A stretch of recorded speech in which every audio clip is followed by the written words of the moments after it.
ជំរាបសួរអស់លោកស្រីនិងនាងកញ្ញានិងប្រិយមិត្តដែលកំពុងទស្សនាវីដេអូនេះជាទីគោរពរាប់អាន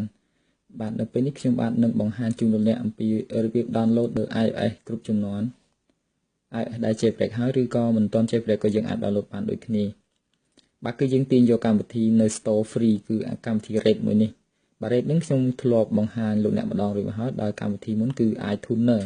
ដោយសារតែកម្រិតនៃការ download ច្រើនពេកធ្វើឲ្យ iTuner នេះត្រូវបានភៀសខ្លួនកិច្ចទៅកន្លែងផ្សេងហើយនឹងដូរឈ្មោះថ្មីអញ្ចឹងហើយធ្វើឲ្យពួកយើងដែលធ្វើការ download កម្មវិធីនោះវាបើកមកលេងបានហើយក៏ចង់ទៅរកឈ្មោះ iTuner ក៏រកលេងឃើញដែរនៅពេលនេះវាបានបដូរមកឈ្មោះមួយផ្សេងទៀតគឺ Free Music Based MP3 Stream and Audio Player កម្មវិធីមួយនេះដាក់រូបcover Michael Jackson ដូចគ្នាបាទដូចជា Michael Jackson ហ្នឹងហើយរូបហ្នឹងបាទដែលផ្ដើម icon នេះគឺអក្សរ R បាទអញ្ចឹងលោកអ្នក search រកពាក្យហ្នឹងផ្ដើមដោយពាក្យ Free Music បាទហើយ Best MP3 Stream and Audio Player បាទ install កម្មវិធីហ្នឹងទៅវាយើងអាច download បានហើយសម្រាប់ iOS គ្រប់ចំនួន jailbreak ឬក៏មិនទាន់ jailbreak ក៏អាច download បានបាទគឺកម្មវិធីមួយនេះអក្សរ R ហ្នឹង Red បាទបន្ទាប់ពីយើង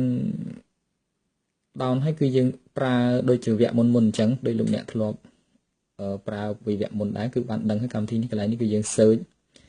យកចំណងជើងបទចម្រៀងឬក៏អ្នកចម្រៀងតមក download នៅកន្លែងនេះខ្ញុំបាន download បានជាច្រើនបទដែរហើយ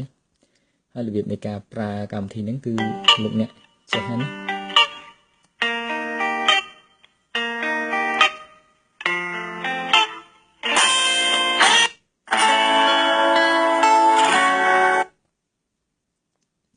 បាទហើយមួយទៀតគឺ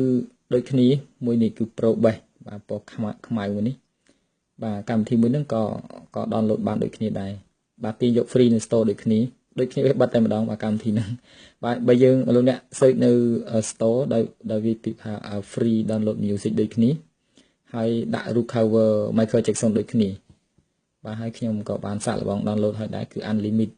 download បានច្រើនអត់ដែនកំណត់បាទហើយចឹងកម្មវិធីដែលលោកអ្នកងាយស្រួលរកនឹងក្នុងការ download MP3 នោះគឺកម្មវិធី Red នេះឯងបានគឺផ្ដើមដោយអក្សរ R នេះឯងបាទអញ្ចឹងលោកអ្នកអាចទៅរកបាននៅ store បាទអរគុណសម្រាប់លោកអ្នកដែលបានចំណាយពេលវេលាតាមដានទស្សនាវីដេអូនេះ